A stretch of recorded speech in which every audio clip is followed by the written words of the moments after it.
Si China ya tiene presencia en Gwadar, si consolida nodos en África Oriental, si administra puertas de entrada en Europa y si ahora proyecta infraestructura hacia América Latina, entonces la pregunta ya no es si está expandiendo su influencia marítima. La pregunta real es otra. ¿Estamos observando una red logística diseñada para resistir crisis globales? ¿O estamos frente a la arquitectura silenciosa de un nuevo equilibrio de poder? Porque cuando conectas los puntos en el mapa, ya no ves puertos aislados, ves continuidad, ves corredores, ves redundancia estratégica, ves planificación a décadas, y todo empieza, o al menos se vuelve visible, en un lugar que pocos sabían ubicar hace 20 años. En el sur de Sri Lanka. A pocos kilómetros de la ruta marítima más transitada del planeta, un puerto arrendado por 99 años, 99. Eso no es un mandato presidencial, no es un ciclo político, es casi un siglo completo. Ese puerto se llama Puerto de Hambantota. Y entender Hambantota es entender cómo se financia, cómo se negocia y cómo se construye el poder en el siglo XXI. Aquí no hablamos de portaaviones, hablamos de crédito, de dragado, de rompeolas, de contratos y lo que eso significa cuando el mundo entra en crisis. Hoy vamos a desmenuzar cómo un puerto regional se convirtió en símbolo global. ¿Qué hay detrás del debate sobre la llamada diplomacia de la deuda? ¿Cómo se conecta con nodos en Pakistán, África, Europa y América Latina? ¿Y por qué esta red podría redefinir la estabilidad del comercio mundial en las próximas décadas? Esto es infraestructura, pero también es estrategia. Y si te interesa entender cómo se construye el poder en silencio, bienvenido. Mira el Océano Índico, parece abierto, infinito, tranquilo, pero es una de las autopistas energéticas más críticas del planeta. Más del 60% del petróleo que consume Asia cruza esas aguas cada día, sin pausa, sin descanso. Es la arteria que conecta Medio Oriente con China, Japón, Corea del Sur y el sudeste asiático. Y Hambantota está justo al lado de esa ruta. No es casualidad. En geopolítica marítima, la ubicación no es una ventaja, es destino. Los imperios del pasado entendieron esto: Portugal, Holanda, Reino Unido. Quien controla nodos, controla flujos. Y quien controla flujos influye en sistemas completos. No necesitas cerrar el mar, solo necesitas estar en él, en el punto correcto, con la infraestructura adecuada. Sri Lanka tiene una posición geográfica privilegiada, está prácticamente en el centro del Índico, pero durante décadas esa ventaja fue solo potencial. No había capital suficiente para transformarla en infraestructura de gran escala. Y ahí entra el financiamiento. La construcción del puerto comenzó con préstamos significativos respaldados por instituciones chinas. No fue una donación, fue deuda soberana. La lógica parecía impecable: construir un puerto de aguas profundas, atraer tráfico internacional, generar ingresos portuarios, desarrollar una zona industrial, convertir el sur de la isla en un polo logístico. Pero los puertos no se llenan por decreto, se llenan por redes, por acuerdos con navieras, por eficiencia operativa, por conectividad terrestre, por integración en cadenas de suministro. Y esa integración toma años. El tráfico inicial fue menor al proyectado, los ingresos crecieron más lento de lo esperado. Mientras tanto, los pagos de deuda seguían corriendo. Y Sri Lanka tenía otros compromisos: bonos soberanos internacionales, importaciones energéticas, gasto público elevado, dependencia del turismo. Cuando el crecimiento no alcanza la velocidad del endeudamiento, la presión se acumula. En 2017 la situación de liquidez era delicada. Las reservas internacionales caían, los vencimientos se acercaban. Y entonces se negoció un acuerdo que cambiaría el debate global. Una empresa china asumiría el control operativo mayoritario del puerto bajo un arrendamiento de 99 años. A cambio, una inyección de más de $1.000 millones. El dinero reforzó reservas, alivió presión inmediata, pero también consolidó una narrativa, la narrativa de la diplomacia de la deuda. Para algunos, Hambantota se convirtió en prueba de que el financiamiento estratégico puede transformarse en influencia estructural. Para otros, fue una decisión pragmática de un país bajo tensión financiera severa. La realidad es más compleja. Sri Lanka no colapsó por un solo puerto. La crisis de 2022 tuvo múltiples factores: caída del turismo tras la pandemia, errores fiscales, vulnerabilidad cambiaria, shock energético global. Pero Hambantota se convirtió en símbolo, porque combinó deuda, infraestructura crítica y geopolítica regional. Ahora ampliemos el lente. Hambantota no está solo. Observa Puerto de Gwadar, ubicado cerca del Golfo Pérsico, con potencial conexión terrestre hacia Asia Central y el oeste de China.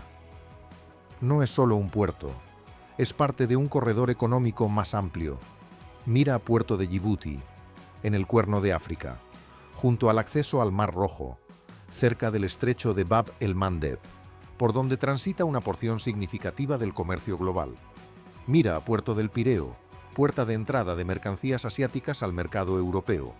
En pocos años, su volumen de contenedores se multiplicó. Mira Puerto de Chancay, en construcción avanzada, con proyección hacia el Pacífico Sur y Sudamérica. Cuando observas estos nodos en conjunto, empiezas a ver algo distinto, no necesariamente una red militar, pero sí una red estructural. En el siglo XXI la resiliencia económica es tan estratégica como la capacidad bélica. Asegurar rutas alternativas, diversificar accesos, consolidar nodos. Eso reduce vulnerabilidades ante bloqueos, crisis, tensiones regionales. Y aquí entra la dimensión técnica. Un puerto moderno no es solo una muelle. Es un ecosistema industrial. Necesita profundidad suficiente para recibir buques de más de 20.000 TEUs. Eso implica dragado constante. El dragado no es una obra puntual. Las corrientes depositan sedimentos. Las tormentas alteran el fondo marino. Sin mantenimiento, se pierde calado. Sin calado, se pierden barcos.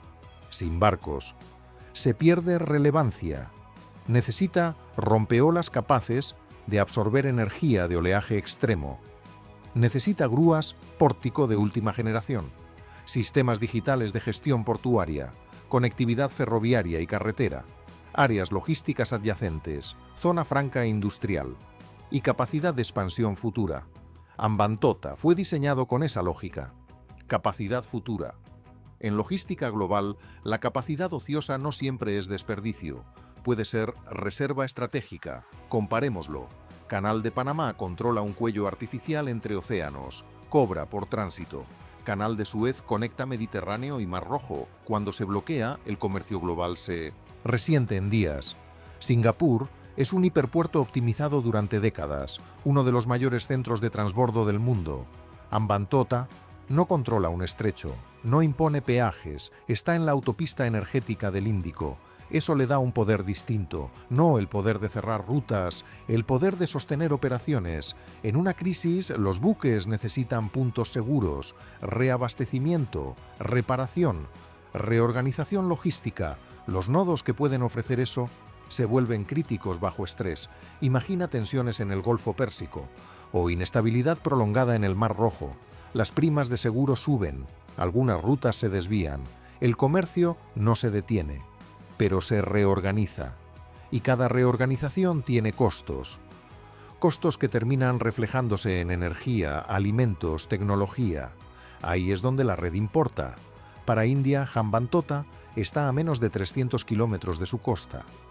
Nueva Delhi considera el Índico su espacio natural de influencia. La presencia de potencias externas en nodos cercanos genera inquietud, no porque el puerto sea formalmente militar, sino porque la infraestructura puede tener usos duales. Un puerto comercial puede ofrecer servicios civiles hoy y apoyo logístico naval mañana. No necesita transformarse en base para ser relevante. Esa ambigüedad es parte de su valor estratégico. El siglo XXI ha difuminado la frontera entre economía y geopolítica. Las cadenas de suministro son herramientas de prosperidad, pero también pueden convertirse en instrumentos de presión. La conectividad marítima no solo mueve bienes, mueve influencia. Volvamos a la dimensión financiera. Muchos países emergentes necesitan infraestructura para crecer. Puertos, carreteras, energía, telecomunicaciones, pero necesitan crecimiento para pagar esa infraestructura. Si el crecimiento no llega al ritmo esperado, la deuda pesa. Esa tensión no es exclusiva de Sri Lanka, es estructural. Hambantota se convirtió en símbolo porque representa esa tensión. Desarrollo versus endeudamiento, liquidez inmediata versus control a largo plazo. Geografía estratégica versus fragilidad macroeconómica, pero también representa algo más. La consolidación de redes logísticas transcontinentales. Redes que no dependen de una sola ruta, que ofrecen redundancia. En un mundo de pandemias, guerras regionales y crisis energéticas, la redundancia es poder. El poder del siglo XXI no es solo militar, es logístico, es financiero, es contractual. Los contratos pueden durar generaciones, las concesiones superan ciclos políticos, y las decisiones tomadas bajo presión pueden redefinir equilibrios estratégicos.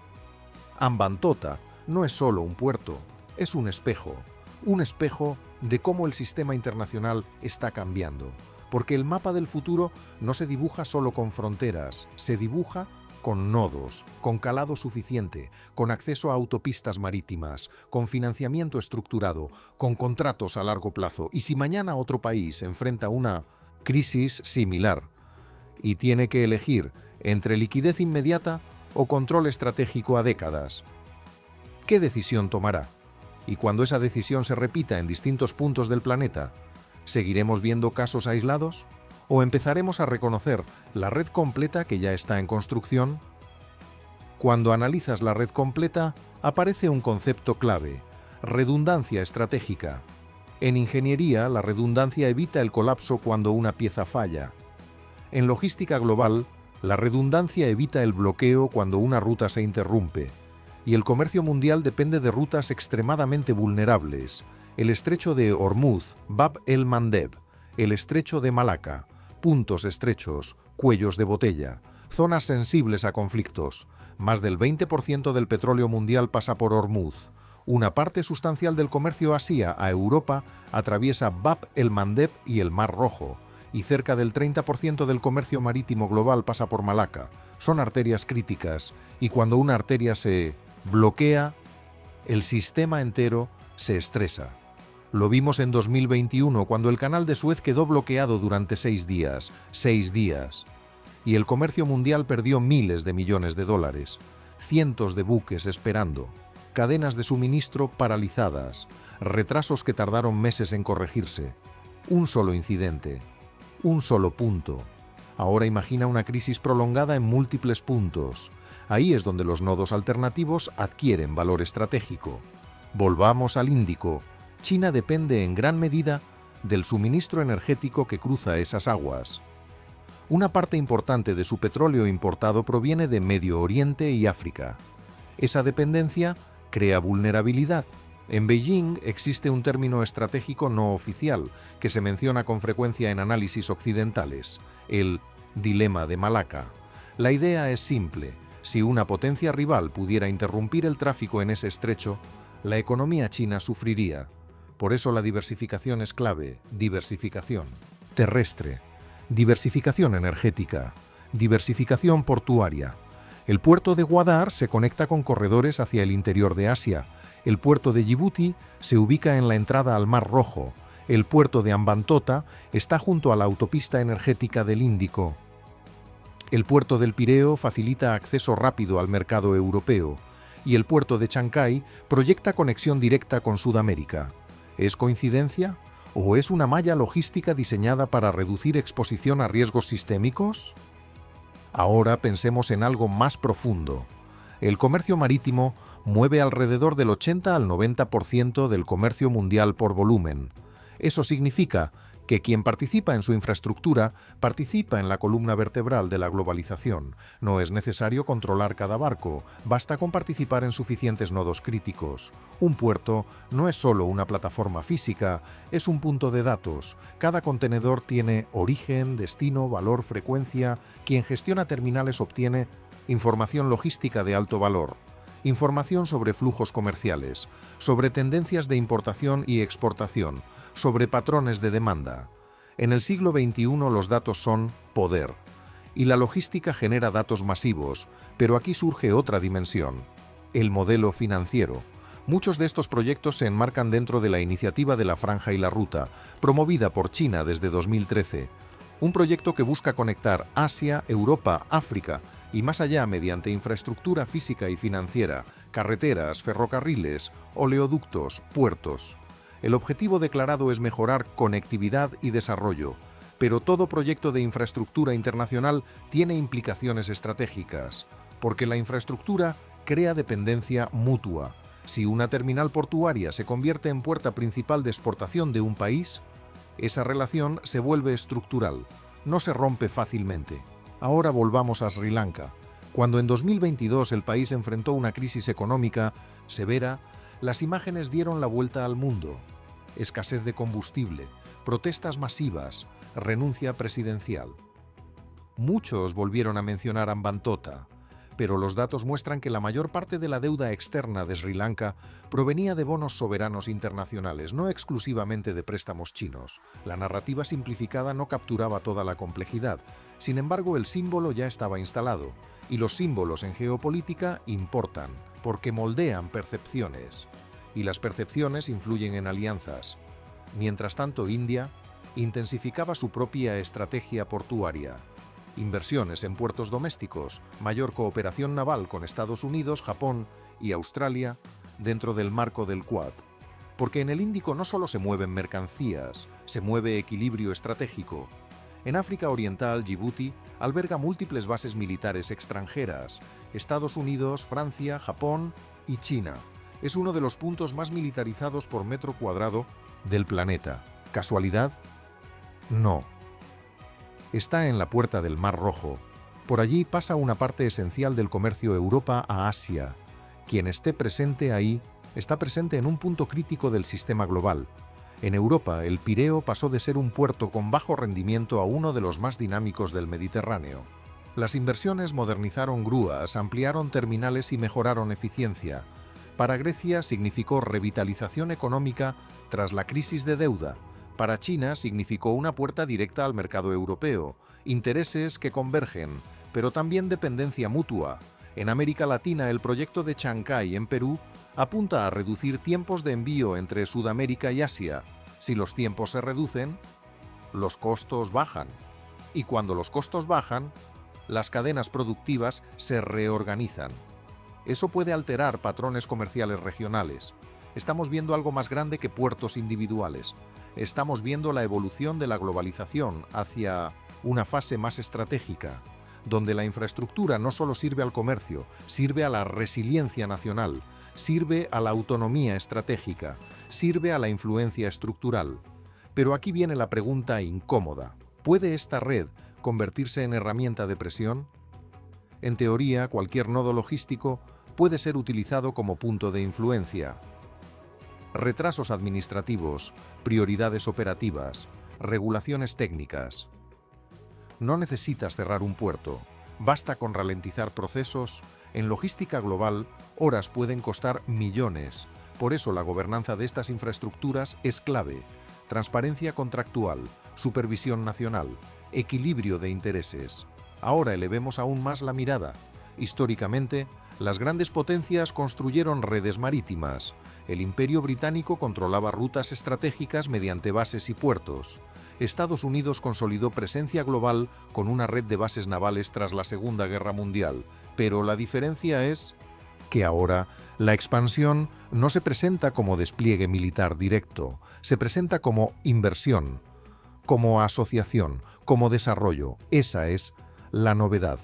Y aquí volvemos a Hambantota no como caso aislado, sino como punto de inflexión narrativo, porque mostró que la infraestructura crítica puede cambiar de manos bajo presión financiera. Eso generó alarma en algunas capitales y aceleró estrategias alternativas. Estados Unidos y la Unión Europea comenzaron a promover iniciativas propias de infraestructura global. India fortaleció vínculos en el Índico. Japón incrementó financiamiento competitivo. La competencia ya no es solo militar, es financiera. es logística, es contractual. Imagina el escenario dentro de 20 años. Más comercio Asia a África, mayor demanda energética, más competencia por minerales estratégicos, más volatilidad climática afectando rutas marítimas. En ese mundo, la infraestructura resiliente será un activo central, y quienes hayan invertido temprano tendrán ventaja. Pero también existe riesgo. Si demasiados países acumulan deudas sin retornos suficientes, podríamos ver más renegociaciones, más transferencias de control, más tensiones políticas internas. El equilibrio entre desarrollo e independencia será cada vez más delicado. Volvamos al punto inicial. Cuando conectas Hambantota, Gwadar, Djibouti, Pireo y Chancay, no ves una conspiración invisible, ves una lógica estratégica. Reducción de vulnerabilidades, diversificación de accesos, proyección de influencia mediante infraestructura. La pregunta no es si estos puertos son comerciales, lo son. La pregunta es, ¿qué sucede cuando el comercio se convierte en instrumento estratégico? Porque el poder moderno no siempre navega con banderas de guerra, a veces navega en contenedores, en contratos de concesión, en líneas de crédito, en acuerdos a 99 años. Y mientras el debate público se concentra en crisis inmediatas, la arquitectura logística se consolida, lentamente, silenciosamente. Entonces volvamos a la pregunta central.